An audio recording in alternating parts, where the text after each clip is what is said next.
Namaste to one and all. It has been a great beginning since morning. So, before I actually get into the flow of my talk, I would like to uh, say my gratitude for the beginning itself. Invocation by Prafulla. Actually, it was absolutely serene, and she actually brought down the mother's consciousness which was required for all of us. When mother, from the summit of her consciousness, she comes down into the matter itself. So mother always manifests herself, and her consciousness gets manifested first in our place, wherever the aspiration is there. So with that aspiration and with that wonderful, beautiful rendering of the invocation, she established her consciousness. But what becomes important is, at the time of creation, matter responded to the involved consciousness. And here, when mother's consciousness is established by aspiration, by our deep aspirations, how do we respond to that consciousness? How do we vibe to her presence? How do we take it forward? Second thing is, Ramakrishna Garu spoke about Sri Aurobindo's letter to his brother, and he highlighted how important the collective work and how important the Sangha is. And of course, Srinivas Garu spoke about a very elaborate role of Swadhyaya in his talk, and in addition to many other issues. And Alokda, as usual, with many, many stories, and then he always captures in his own style. So I also reminded of a very small story. I would like to begin with a small story. All of us have heard how Draupadi, when he was disrobed by Dushyasana, calls for Krishna. Hey Dwarkadhish, hey Govardhana Giridhar, hey Mathura Naresh, etc., etc. Krishna doesn't come at all. And finally, last moment, he calls, hey Krishna. And Krishna immediately appears. Then Draupadi, and saves Draupadi. And finally, Draupadi asks Krishna, why did you take so long to come here to save me? Then Krishna says, look, you called me from Dwarka, from Mathura, from Govardhan Giri. It takes little time for me to come from there to here. Lastly, when you called from, hey Krishna, you called from here. So I immediately appeared. So that is how the importance of opening of psychic being is very primary to the mother's yoga, to Sri Aurobindo's integral yoga. The topic given to me by Srinivas today is not philosophical, but it is basically about Sri Aurobindo Society and the activities of Sri Aurobindo Society across the country. I'm sure, and I presume that each one of you who are sitting here are members of Sri Aurobindo Society. And probably most of you know many features of Sri Aurobindo Society, but let me recapitulate what exactly, how large Sri Aurobindo Society is and what is its status. Sri Aurobindo Society has about 301 centers and branches in precise, out of which 215 are centers and about 86 are branches. Out of these 301 centers and branches, we have 6 centers and branches overseas. Starting from, we have it in Singapore, London, Germany, UK, Germany, Singapore, USA. So apart from this, and out of almost 822 crores of human beings on this planet Earth, as of December 2025, we have 12,500 members only who are in touch with Sri Aurobindo and the mother. So whether is it less or are we the lucky ones? What exactly is to be thought about, and introspection is necessary for each society, each center, each branch to take forward. It is not even 0.015%. Divine chooses the individual before the individual chooses the divine. This is every time is told to us. Infinite chooses you before you choose the infinite. But after choosing the divine, what is my role?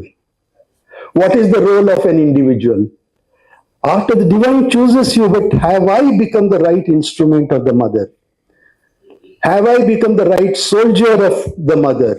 Am I doing my duty properly?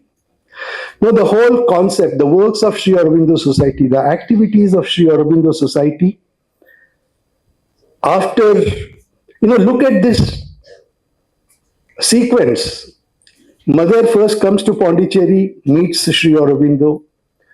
Then the descent of overmental consciousness happens in 1924, then 1926, then mother establishes ashram, then she establishes a school, then the supramental descent happens, then she opens Sri Aurobindo Society. Sri Aurobindo Society, she establishes on 19th September 1960, and then she goes to establishing or writing for Auroville, which she does in 1968. Now that means, so there is all the preparation is first done and then given to Mother talks about Sri Aurobindo Society. And what is the objective of Sri Aurobindo Society? The primary objective of this society, as Ramakrishna Garu said in the beginning itself, to take forward and propagate the teachings of Sri Aurobindo. Obviously, when it was framed, it was Sri Aurobindo. When Mother framed, it was Sri Aurobindo only. But now it is, for us, it is teachings of Mother and Sri Aurobindo.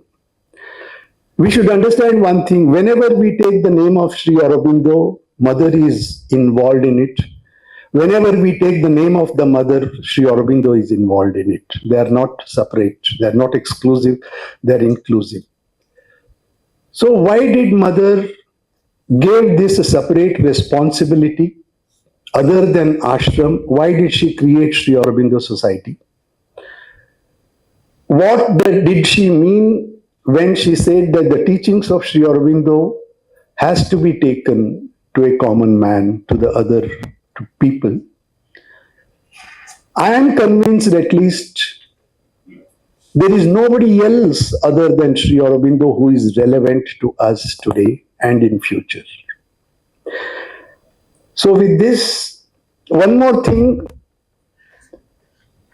Mother being the eternal president of Sri Aurobindo Society is a very unique spiritual grace that was accorded by the Society Act. Since then, when it was registered or incorporated, Mother is almost the eternal president. Now, I may be wrong, but I think they demand a person who is living, who is heading.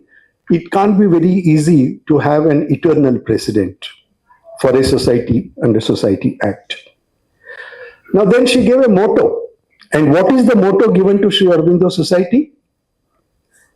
To know is good, to live is better, to be is perfect. Now with these things, and when we keep all life is yoga, I call it as Mahavakya of Sri Aurobindo that is given to us. All life is yoga, and Mother's motto that was given to us, and a special objective given to the soldiers or the members of Sri Aurobindo Society. And she also said what exactly is a center, what should be the role of a center, what should be the role of a branch. All these things she very specifically in detail she kept before us. Now what is important for us is Are we the true instruments, the true soldiers of the Mother and Sri Aurobindo? Are we doing the right thing or is it enough? So I would like to put the activities of Sri Aurobindo Society under two categories. It goes without saying that Swadhyaya, the self progress, my individual surrender to the Mother, my study, this is a must. My self growth in the spiritual direction is a must. That Swadhyaya, self study has to happen. In addition to it, Sri Aurobindo's yoga is collective yoga. How do we collectively do it? So, according to me, Sri Aurobindo Society works activities can happen at two levels. One is at a personal level, one is at individual level. And the second one is at the collective level because Mother has established exclusively Sri Aurobindo Society and given it a responsibility to take forward the teachings of Mother and Sri Aurobindo. So when all life becomes yoga, every action of ours, as said in the morning, every karma of us has to be dedicated to her, offered to her. Now, when this happens, how do we actually reach a common man? How do we reach is the role of centers and branches to reach only devotees of Sri Aurobindo and the Mother or children of the devotees who already have heard about Sri Aurobindo and the Mother or those who have visited ashram and the Mother, or it is beyond? How do we take the teachings to a common man? To take the teachings to a common man, we got to get down on the grounds. And that is where Sri Aurobindo Society activities come into picture. There are two types of activities which Sri Aurobindo Society is doing. One, there are a lot of activities, as we know, which are happening in Pondicherry. These activities which are taken up in Pondicherry, they are not for Pondicherry only. They are actually replicable models by each center and branches outside Pondicherry. What are these kinds of activities? That is first thing. Then second thing is, when we talk the activities of Sri Aurobindo Society, it includes the activities that are taken up by each center and each branch. All those activities taken up by Sri Aurobindo Society centers and branches will also accumulate or will add up to the total activities of Sri Aurobindo and Society, Sri Aurobindo Society. Extraordinary work is happening. I would also like to bring it to your notice that Mother gives money only when there is a true aspiration happens. And if some of you think that Sri Aurobindo Society has got too much of money, lot of money, it is not so. That is why Sri Aurobindo Society wants every program, whether it is conducted by center or by branch, it should be self-sustainable. So being self-sustainable becomes very, very important because then only progress can happen. So in general, Sri Aurobindo Society works in lot of areas because our Mahavakya itself is all life is yoga. Now let us take about education. We work extensively education as vertical because integral education, which was told by Sri Aurobindo, talked by Sri Aurobindo in 1910, about 110 years back, elements of which is now coming into National Education Policy 2020. What Sri Aurobindo spoke about, I am very closely, intimately connected with integral education and national education policy. and its framing of the policy, etc. That is why I'm confidently telling you, it is all they want to bring most of the elements of Sri Aurobindo's integral education into national education policy, but do not want to call it as integral education. Fair enough. But as long as the principles get infused into the education aspect of it. Now, can only Sri Aurobindo Society sitting in Pondicherry do it? Or do other branches and centers can contribute to it? Can we establish schools giving away to the integral education aspect to as many students, as many teachers, to as many schools as possible in the state, in the country? So this is lot of education work has been happening. This is not just theory. There has been lot of tremendous amount of work is happening in terms of education. Sri Aurobindo Society has got almost about 10 schools which are 1,000 plus students where integral education is being practiced to the extent possible. Teachers training are happening, and we have a team vertical which is exclusively working in Delhi, where about 280 plus research scholars are working. Sri Aurobindo Society has published what is called as project-based learning, competency-based learning, and which is being followed in about 15 states of the country. And we now have a sample pieces of about more than 1 crore booklets which are available with Sri Aurobindo Society, and which now we are trying to take these 1 crore booklets or as samples and then take it forward, whether integral education is making an impact, positive impact on the students or on the learning abilities or not. The research has to be done, but who is going to do the research? Do we leave it only to Pondicherry, Sri Aurobindo Society at Pondicherry? Or do we have any responsibility? Huge amount of responsibility is there. What can we do? How can we train the teachers? I'm just talking only about education. Let me not go talk only about education. We can talk for days together about what the Sri Aurobindo Society is doing. What can we do in education? The second thing is we have taken up what is called as Swarnim Puducherry, a Pondicherry, which I am talking about the replicable models which can Swarnim Puducherry. How Puducherry itself entirely what different societies, different activities we can do. Swarnim Puducherry we are taking up, we are reviving the lakes, even the prisoners transformation is trying to happen. So how a city can, because Sri Aurobindo's aim is to establish spiritualized society, how a spiritualized society can happen together. So Swarnim Puducherry is another program. Rural development is another program. As all of you might have heard, a rural development program, Sarvam is the rural development program, where Sri Aurobindo Society, majority of the houses, I would say 95% of the houses have Sri Aurobindo's and mother's photographs there. They have accepted Sri Aurobindo and the mother as their masters. There is every woman in that village, Sarvam village. This was actually CSR funded by Cadbury's earlier. So every woman is capable of reading her bank balance on her mobile. Literacy rate is increased. Dropout rate has been reduced. See, this is the literacy program as a rural development program. These things, community centers have happened.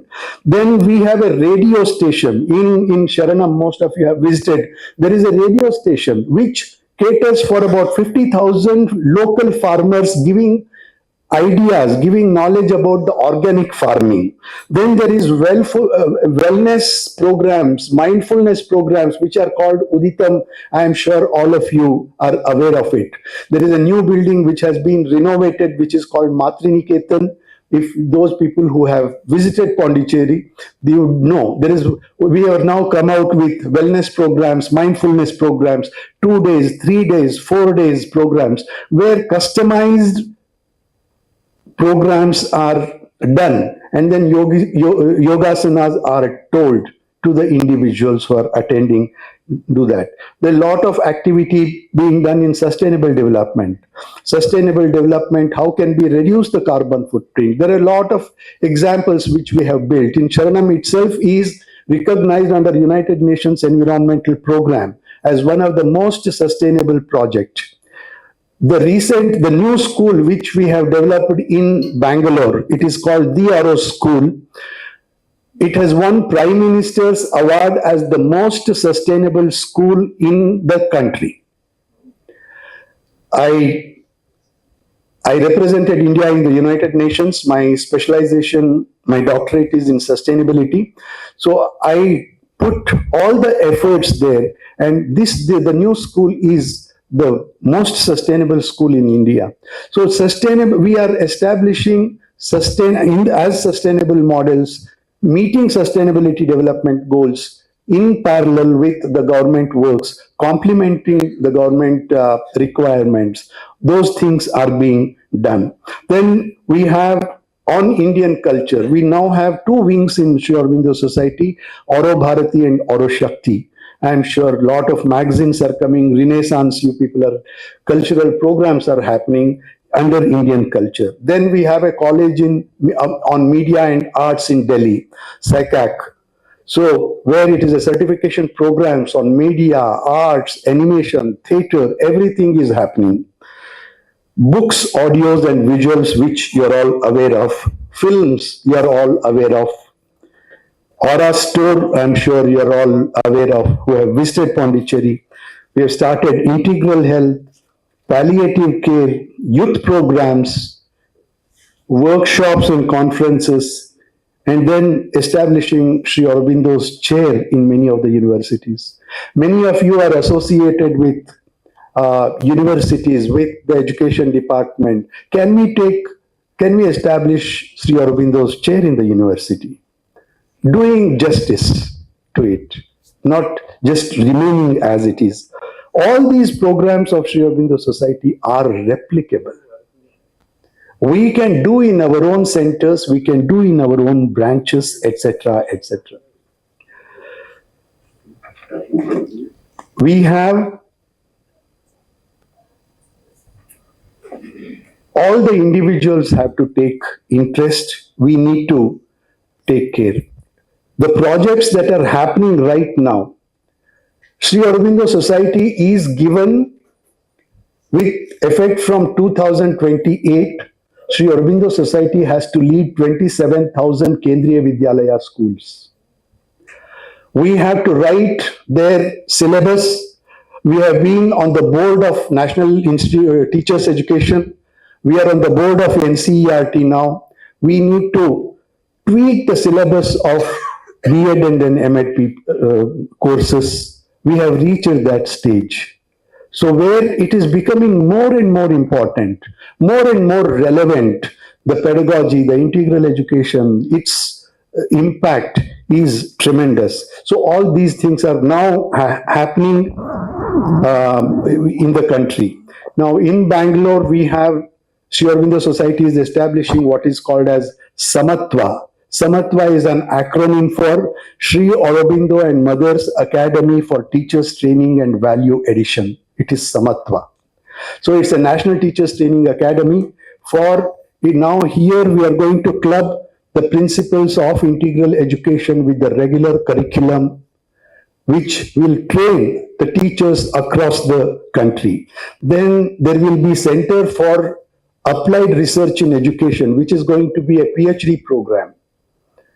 And Sri Aurobindo Society is working with various possible universities where we can make use of the data that is available with us on integral education and then convert that data into some kind of a research with the help of some universities.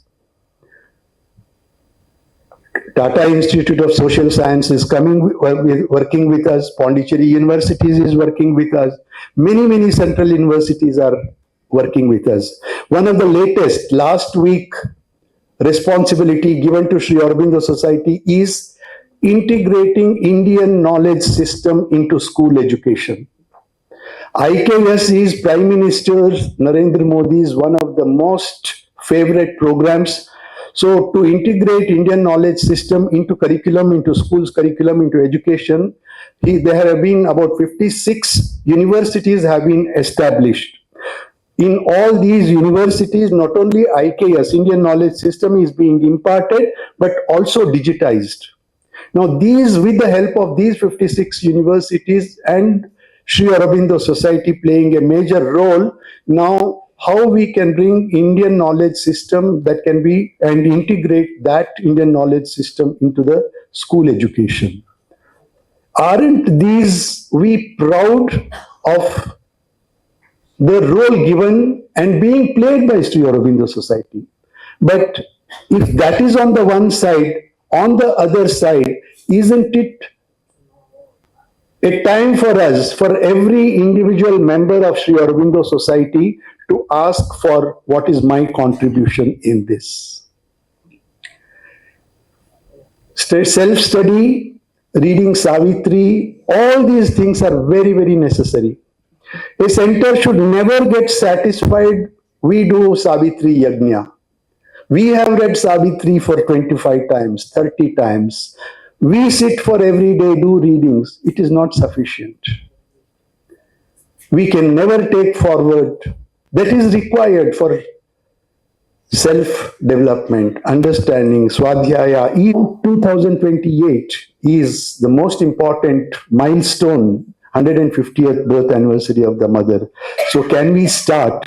Now we are in 2025. We have 3 years.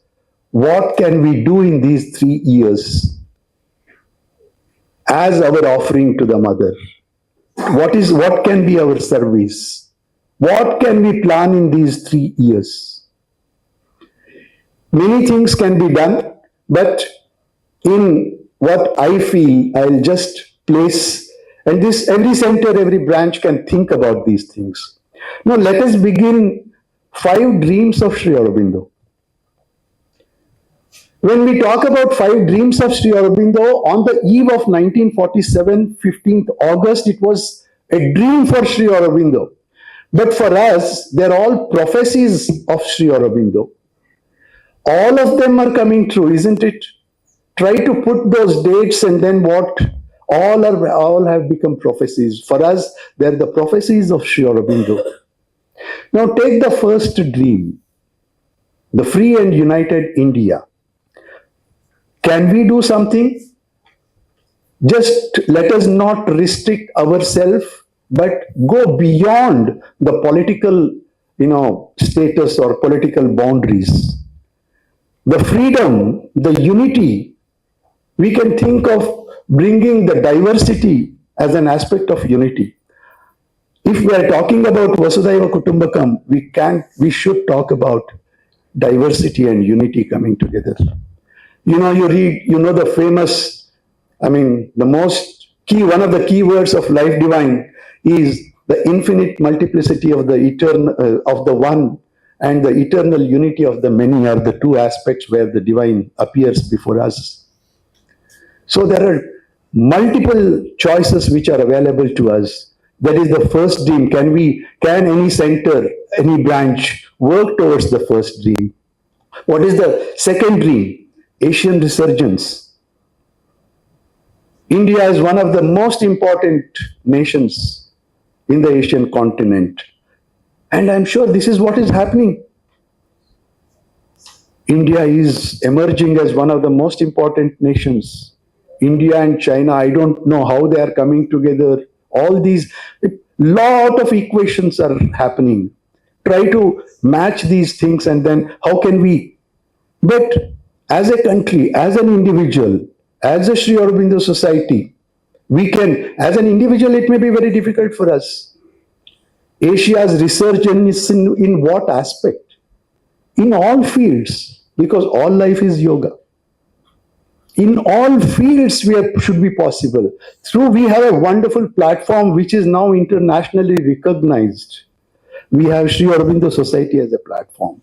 Whatever may be your profession, whatever may be our profession, whatever it is, but if we collectively think to do something and offer it to the mother through Sri Aurobindo Society, it should be possible for us to reach. World union is happening. Spiritual gift of India to the world. Spiritual gift, I need 5 more minutes. because I hope this is the crux of this should be the essence of all state conferences. What are we doing actually? What activities as a center and branch we are doing? What are our plans for the future? If we do not discuss these plans, these activities, and conclude it without clearing it, without thinking about it, the state conference has no meaning. Now, what kind of the last dream where further step in the evolution, automatically it is not in our hand. Let us surrender ourselves to the mother and aspire. She will take care of that fifth dream where a further step in human evolution, where the present state of consciousness has to rise to a higher. Now, apart from these five dreams, I have picked up 3 points from the Renaissance in India. What are those 3 points which Sri Aurobindo has given us? The recovery of the old spiritual knowledge and the experience it. We need to, and this is the time now has come. We are actually recovering lot of old spiritual knowledge. We're talking about Indian knowledge system, etc., etc. So that old ancient spiritual knowledge is actually coming, and now we need to bring it out, recover it. And that is probably why Indian knowledge system also has been established. And the second activity in the Renaissance is, it is not just enough to bring it back and then understand it, but it has to be lived, it has to be experienced, it has to be understood. And Sri Aurobindo says that even that is not enough. You need to take a further third step. What is third step? Third step is how the old ancient knowledge can be put use and then can be synthesized with the contemporary knowledge and with the present knowledge, and it has to be infused. We have to synthesize them together and work on these lines. I think before one more bell rings, I will close, but with an appeal to you that as member of Sri Aurobindo Society, we should focus more on what can we do to the mother, what activities can we do, what activities can we plan as our offering to her in 2028. So with these words, I wish once again, thank you very much for calling me here and be a part of it. So wish you all the best. Thank you so much. Ajit ji.